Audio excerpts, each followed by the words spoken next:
My entitled wife disappeared after a girls' trip. Years later, she showed up at my doorstep with a baby, so I destroyed her life. You know how people always say things like, "I never saw it coming"? Well, that's exactly how it was for me. My wife and I were together for a solid 4 years, married for all of it. I honestly thought we had a good thing going. We had plans, a whole life mapped out, and for the most part one really believed we were on the same page. Here's the thing. We both wanted kids. Or at least I thought we both did. Right after we got married, we started talking about it seriously. She would always say how she wanted 2 or 3 kids. She kept going on about what we'd name them, how we'd decorate the nursery, the whole thing. She would sit online for hours looking at baby clothes and baby gadgets, planning this future life with our kids like it was already real. It became our thing. Those late-night conversations about baby names and paint colors and tiny socks kept us close. We were excited, ready to start that next chapter together, and everything felt perfect. Then we got hit with news that knocked the wind right out of me. After a few months of trying with no luck, we went to a doctor to see what was going on. Long story short, it was me. My count was way too low. The doctor basically told us the chances of us having kids naturally were slim to none. Felt like someone had punched me straight in the gut. I sat there trying to process what he was saying, but all I could hear was that I couldn't give my wife the one thing we had both talked about for years. I felt useless. All those plans we had built together just disappeared in an instant. The news hit me hard. Really hard. I ended up in a pretty bad place for a while. Therapy eventually helped, but at the beginning I was a total mess. I questioned everything about myself. She seemed supportive at first. She said it didn't matter, that she'd be happy with just the 2 of us.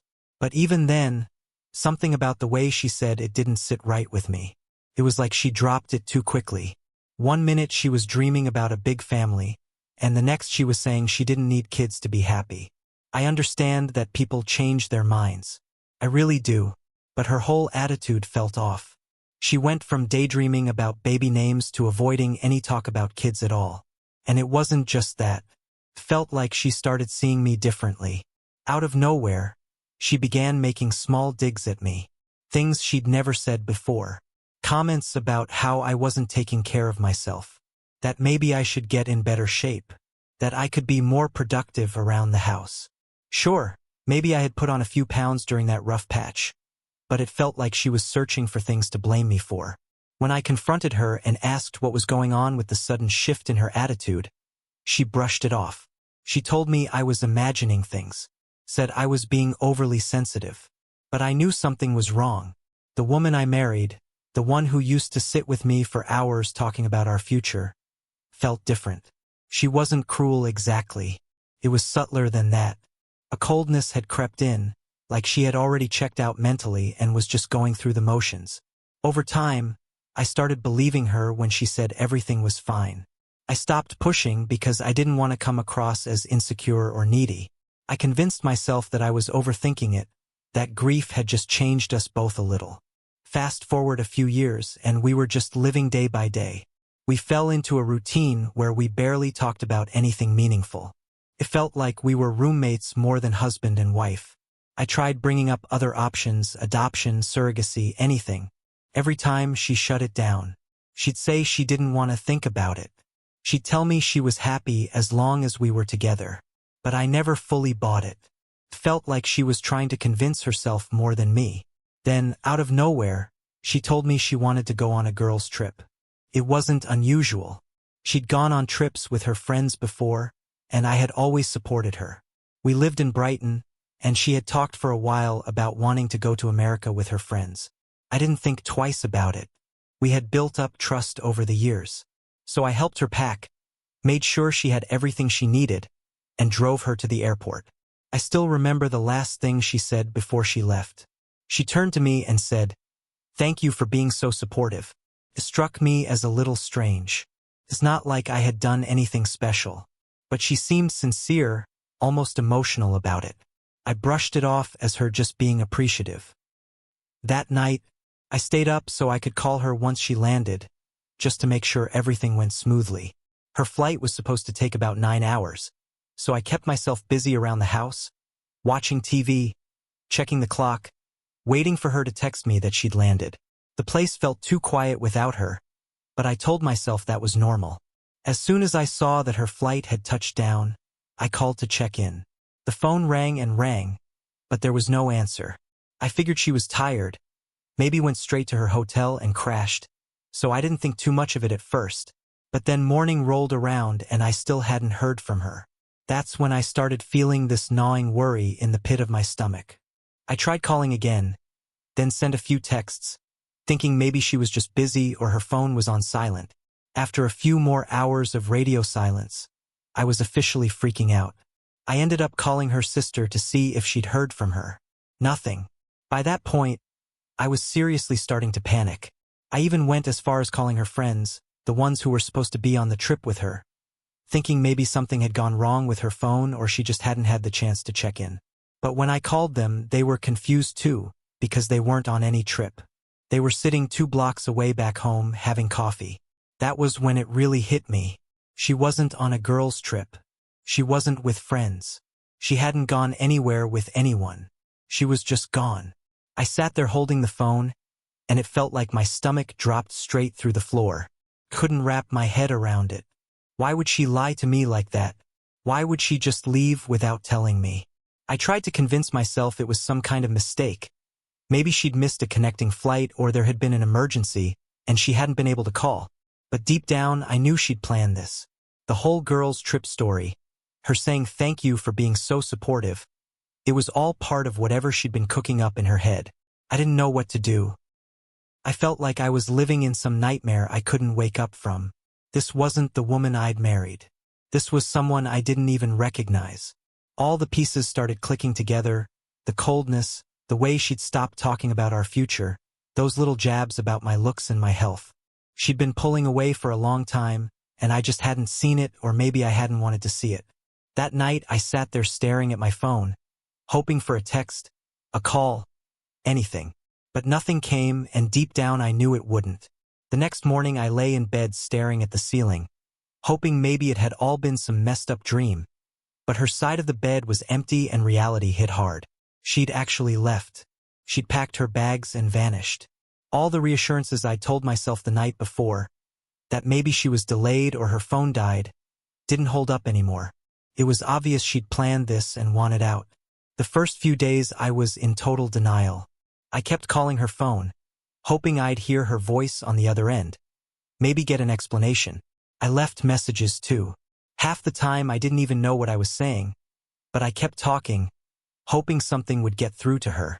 All I got back was silence, and somehow that made it worse. It felt like I was left to figure everything out on my own, with no idea what went wrong, like I'd been a stranger to her all along. At first, her family was as shocked as I was. Her mom didn't know anything about her plans, and they hadn't heard from her either. I ended up going over there more times than I could count, sitting at their kitchen table, talking to her mom, looking for answers. I think they felt bad for me. Her mom would let me crash there some nights and even made me meals when I couldn't bring myself to cook. She'd sit and listen while I talked about all the little things that didn't make sense, trying to piece together how my life had blown up without warning. And I'll be honest, sometimes I just sat there in silence, too numb to say anything at all. I went from one extreme to another, anger, sadness, guilt. I kept asking myself what I did wrong. Did I miss some sign? Did I not give her enough attention? There were days I went over every conversation we'd had, every fight, trying to figure out what pushed her to leave. I kept running through my mind how I might have saved our marriage, what I could have done differently. I know it sounds dramatic, but I was obsessed with figuring it out, like if I could just find the right answer, it would somehow fix everything. I replayed every memory, every conversation, every look, searching for the exact moment where it all went wrong. I barely ate. I barely slept. My work started slipping too. People noticed. They'd ask if I was okay, and I'd just shrug it off, tell them I was dealing with personal stuff. It was embarrassing to admit what had happened, to say out loud that my wife left me without a word. Eventually I told a couple of close friends, and they did their best to keep me distracted. They dragged me out to hang out, tried to get me to move on, tried to remind me there was still a world outside of what she'd done. But even when I was sitting there with them, I was somewhere else in my head, thinking about her, wondering where she was and why I wasn't enough to make her stay. One of the worst parts was the constant questions from people who didn't know. Neighbors, family friends, even old coworkers who'd heard I was married would ask, "How's married life treating you? How's your wife?" Every time it felt like ripping off a fresh scab. I didn't have the guts to tell them she'd left, so I'd smile and say everything was fine, but that lie felt heavier every time I told it. Therapy ended up being the only thing that helped. I'd never gone before, but after a few months of barely functioning, I knew I couldn't handle it on my own anymore. So I found a therapist and started going every week, talking to someone neutral, someone who didn't know her or me or any of our baggage. It helped. I'd vent about the anger, the betrayal, the hole she'd left in my life. I'd talk about the sleepless nights, how I'd lie awake replaying everything over and over. The therapist helped me see there was no magic moment that would have kept her here. She made the choice to leave, and that was on her, not me. That was a hard pill to swallow. For the longest time I felt like there was something wrong with me, that I'd somehow driven her away. But slowly I started seeing things differently. She'd been cold and distant for a long time, and I just ignored it, hoping things would get better on their own. I'd convinced myself I could hold it all together, that somehow my effort alone was enough to keep our marriage alive. It was painful to accept that it wasn't. As time went on, I started taking small steps to rebuild my life. I'd lost a lot of myself in our marriage, and I hadn't realized it until she left. I'd always been the guy who made an effort, who went out of his way to make sure she was happy, to make sure our home life was comfortable. But now I had all this time on my hands, and I didn't know what to do with it. So I started picking up old hobbies again, things I'd forgotten about. I went to the gym, started reading books I'd been putting off, even tried cooking new recipes. Work eventually got better too. At first I was just going through the motions, barely keeping up with my workload. But as I started feeling more like myself, I put more effort into my job. It was one of the few things that made me feel accomplished, like I still had control over something in my life. I'd always been good at what I did, but now I put my all into it, the extra hours, the focus. It paid off in the form of a promotion I never would have gotten if I'd been stuck wallowing in self-pity. Still, there were days that hurt. Every once in a while I'd come across something that reminded me of her. A photo, an old movie ticket stub, little things that brought back memories I tried to forget. I'd look at them and wonder what she was doing, if she ever thought about me, if she ever regretted what she did. But those moments started to fade, bit by bit. Each time, I was able to pack away those memories a little quicker, move on a little easier. I also reconnected with friends I hadn't seen much since I got married. We started doing things again, hitting up the golf range, going on hikes, stuff I hadn't done in years.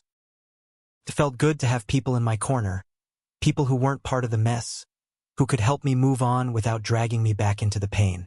Looking back, I realized I'd put way too much of myself into that relationship, into being her husband.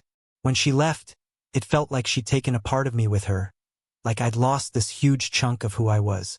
But piece by piece, I started finding that part of myself again. It wasn't easy, and it wasn't quick, but I was getting there.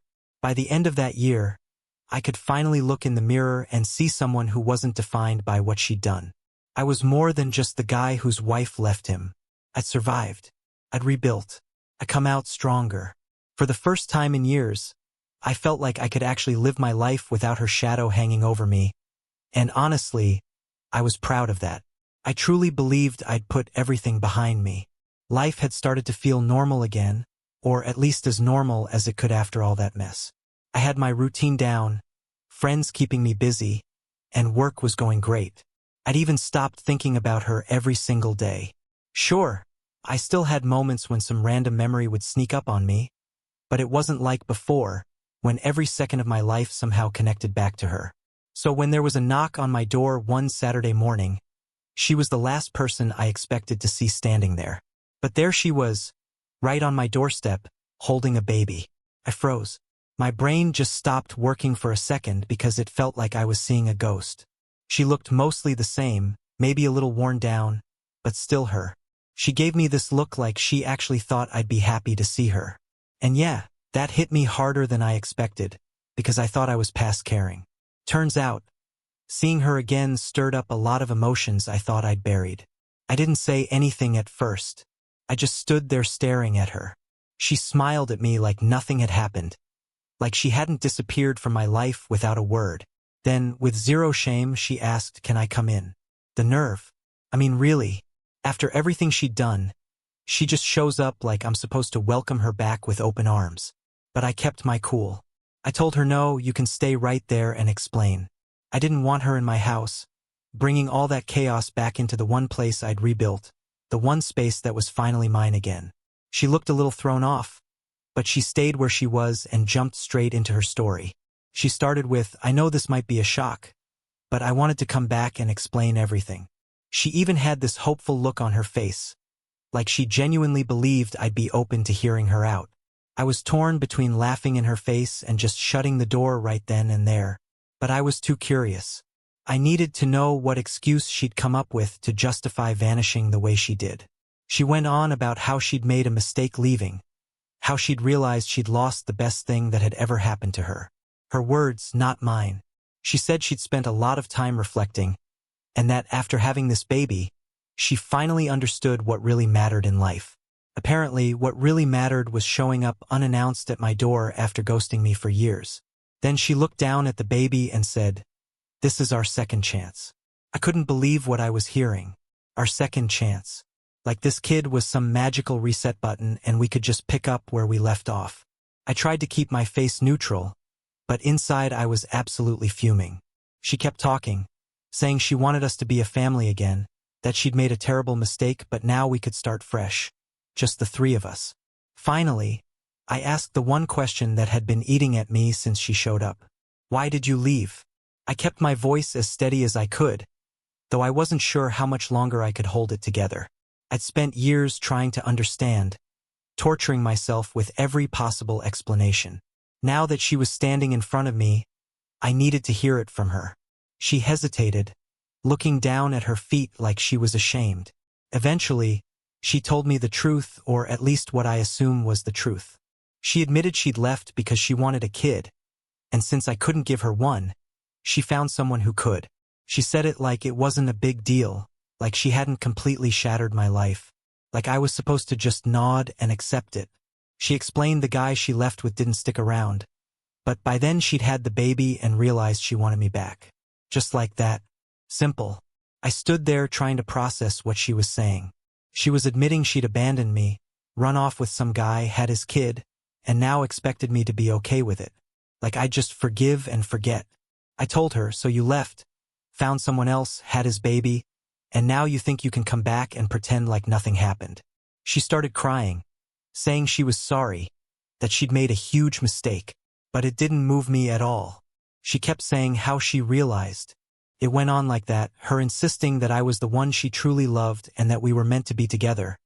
And honestly, it was hard to keep a straight face because I couldn't believe how delusional she sounded. This wasn't love. It was desperation, and I could see it written all over her face. Then she tried to guilt-trip me, talking about how it wasn't easy being a single mom and how hard it had been for her. She really tried to paint herself as the victim in all this, as if her own choices hadn't led her exactly to where she was standing now. She said she needed my support, that she was ready to make things work this time, and the whole time I just kept thinking, who does she think I am? I stood there and listened, but inside I was done. Finally, I told her straight up, "You made your choice a long time ago and now you have to live with it. There's no second chance here." She looked stunned, like it had never even crossed her mind that I might say no, like she truly believed she could just walk back into my life because it was convenient for her. And just when I thought she might finally understand and leave, she got angry. Her tone shifted and she started yelling, accusing me of being selfish, saying I owed her a chance to fix things. She even said that if she'd wanted to, she could have divorced me back then and taken half of everything. Then she brought up the house, claiming it should still be hers. In that moment it felt like her true colors were right there in front of me, clear as day, and instead of anger I felt this wave of relief because I was finally seeing her for who she really was.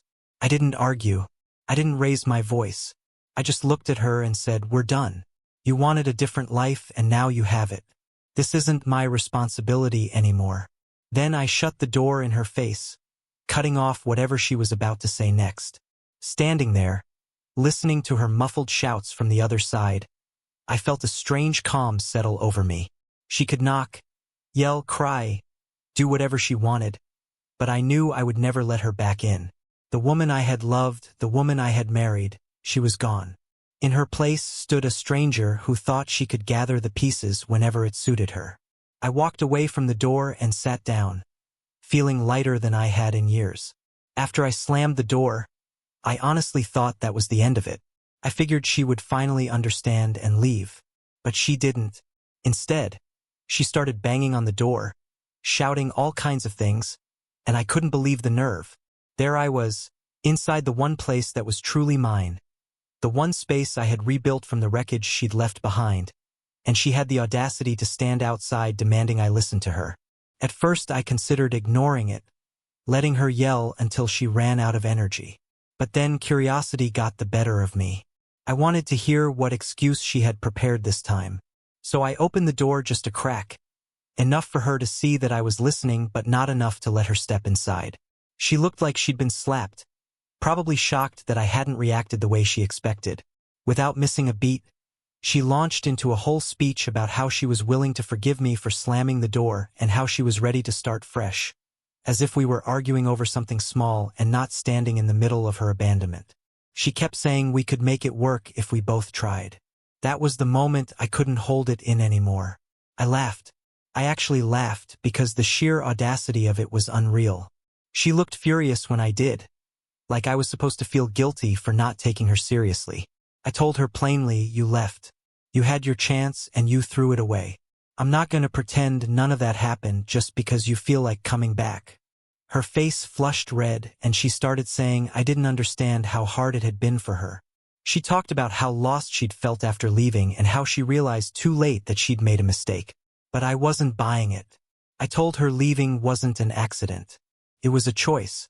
She planned it, she lied about it, and then she followed through. Her regret didn't change anything now. And that's when she snapped.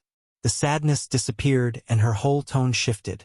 She stopped pretending to be remorseful and started going off on me, saying I was unfair, that I didn't even have the decency to give her another chance. And she actually had the nerve to say that if she'd wanted to, I could have taken everything from you back then. I could have taken half of everything you own. I just stood there honestly amazed. This was the same woman who had walked out of my life without a single word, and now she expected some kind of recognition for not trying to destroy me financially. As if she deserved praise for not being as cruel as she could have been. I looked at her and said, so what am I supposed to be grateful for? Grateful that you only ditched me and didn't take my stuff with you? She stared back at me, her face twisted with anger and something else too. Maybe desperation, maybe guilt, but by that point I didn't care enough to figure it out. I was done. All those years I had spent feeling guilty, tearing myself apart, wondering if I was somehow responsible for her leaving, they dissolved in that moment. I finally saw her clearly, without the haze of love or regret, and it felt like a weight I'd been carrying for years had finally been lifted off my chest. But she wasn't finished. She started pacing back and forth on my porch, ranting about how I'd never find anyone like her, how I'd regret this, how I'd realized too late that I'd thrown away my only chance. She actually tried to make it sound like I was the one losing something by not taking her back. It was surreal. She was the one who had shattered everything we built, yet she acted as if I should be begging her to stay. When she saw that I wasn't moving, wasn't softening, she raised her voice even more. Then she switched tactics and claimed I had forced her to leave in the first place. According to her, if I had been more understanding about the whole kid situation, none of this would have happened. Somehow, in her version of reality, my inability to give her a child meant I had failed her as a husband, and that failure justified her running off to have one with someone else. The mental gymnastics were almost impressive. I couldn't believe she was trying to pin her choices on me. I told her plainly, if you wanted a kid that badly, you could have told me the truth. You didn't have to lie to my face and pretend everything was fine while you were planning your exit. She didn't have an answer for that. She just stared at me like I'd struck her. But I didn't give her time to recover. I said, you made that decision on your own, and now you have to live with it. That's not my problem. Then she tried one last approach. Her expression shifted again, softer this time, and she looked down at the child in her arms. She asked me to think about the baby, said I was being unfair by turning my back on him. She actually used the child to try and guilt me, as if I were the villain in this story. But I didn't fall for it. I told her I don't know that child. I have nothing to do with him. He's not mine and neither are you. That was the moment I saw it sink in. The realization. She finally understood that I wasn't going to change my mind, that there was no hidden part of me waiting to forgive her. The anger in her face started to fade, replaced by something quieter. Maybe it was real regret. Maybe it was just frustration that her plan hadn't worked. Either way, it didn't matter to me. She wasn't the woman I once loved. She was a stranger who thought she could walk back into my life, step all over me, and expect gratitude for it. She stood there for a few more seconds, almost like she was waiting for me to call her back, to say I'd changed my mind. I didn't. I just watched her expression as it fully dawned on her that I meant every word. Then, without saying anything else, I shut the door again. This time I didn't linger, didn't wait for her to start pounding on it. I knew my decision was final. There was no going back. As I walked away from the door, I felt something I hadn't felt in a long time. Not anger, not bitterness, something lighter, like I had finally won a battle I didn't even realize I was still fighting. She had believed she could manipulate her way back into my life, but it was over. I was free. There wouldn't be a second chance. Not for her. Not for us. She was just a memory now, one I had finally placed where it belonged, in the past. After years of guilt and pain, I could breathe again, and it felt good. The moment I closed that door, a strange calm washed over me. I wasn't angry anymore. I wasn't sad. I wasn't even shocked. It was as if all the energy I had spent on her over the years, the regret, the self-doubt, the endless questions, had simply evaporated. I had closure, even if it hadn't come the way I expected. And I was ready to move forward. It was truly over. At least that's what I thought. A few days later, I received a text from her mother. She apologized for everything, said she was ashamed of how her daughter had handled the situation, and told me she had tried to talk some sense into her, though it clearly hadn't worked. Her mom had always been kind to me. After her daughter left, she had checked in on me more than once, offered support when she didn't have to. I could tell from her message that she was genuinely upset about what had happened. I didn't hold anything against her mother, but I had no interest in getting pulled back into that mess.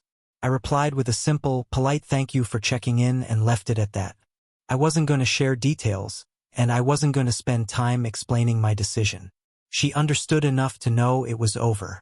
In the weeks that followed, I started hearing things here and there through mutual friends and social media. Apparently she had moved back in with her parents, and it wasn't going well. The guy she'd left me for, the baby's father, wasn't involved at all. He had completely bailed. I guess he hadn't signed up for the long haul, and now she was left to figure it out on her own. She had burned so many bridges that there weren't many people willing to help her. The old friends who had sided with me when she first disappeared had no sympathy. They had moved on with their lives and didn't want to be dragged back into her drama, and honestly, I couldn't blame them. Her parents weren't thrilled either. They weren't in a strong financial position to support both her and a baby. Not long after her mom's message, her dad called me. I almost didn't answer, but curiosity got the better of me. He was polite, but there was no confusion about why he was calling. He said they were struggling to make ends meet and gently suggested that maybe I could help out a little. He reminded me that I had once cared about her and kept bringing the conversation back to the baby and how hard things were. I listened respectfully, but when he started saying that his daughter just needed some support to get back on her feet, I had to stop myself from laughing. Not out loud, but you understand. I told him calmly that his daughter's choices were her own, and that I wasn't in the right position, financially or emotionally, to step in. He didn't argue much after that. I think he understood. Then her old friends began reaching out, people I hadn't spoken to in years. Some tried to appeal to my sympathy, saying she was having a rough time and asking if I could find it in my heart to give her another chance. One even suggested that the child needed a father figure and that I shouldn't let bitterness stop me from helping. But I didn't waver. I wasn't going to let anyone make me feel guilty for finally choosing myself. For years I had felt like I wasn't enough. I had given her everything I could, and she had walked away from it. The least she could do was take responsibility for her own decisions instead of expecting me to rescue her. Eventually, the calls and messages became less frequent. Then they stopped altogether. It was like everyone finally accepted that I meant what I said, that I had moved on and wasn't going to be dragged back into something I had fought so hard to escape. That was when the real peace settled in. My life felt quiet and steady in a way it hadn't for years. I had my routines, my friends, my work. It wasn't flashy or glamorous, but it was mine. I had rebuilt it on my own terms. I started noticing joy in small, ordinary things again. I'd go for walks without feeling weighed down. Cooked my own meals. I picked up books I had meant to read for years. There was something freeing about it. I didn't need anyone's approval to live the way I wanted. For the first time in a long while, I wasn't worried about whether someone else was happy or satisfied. It felt like I was reclaiming pieces of myself one by one. Every now and then, I'd run into someone who knew both of us, and they'd casually ask whatever happened with her. I'd give a short, polite response and move on to another topic. I wasn't hiding anything.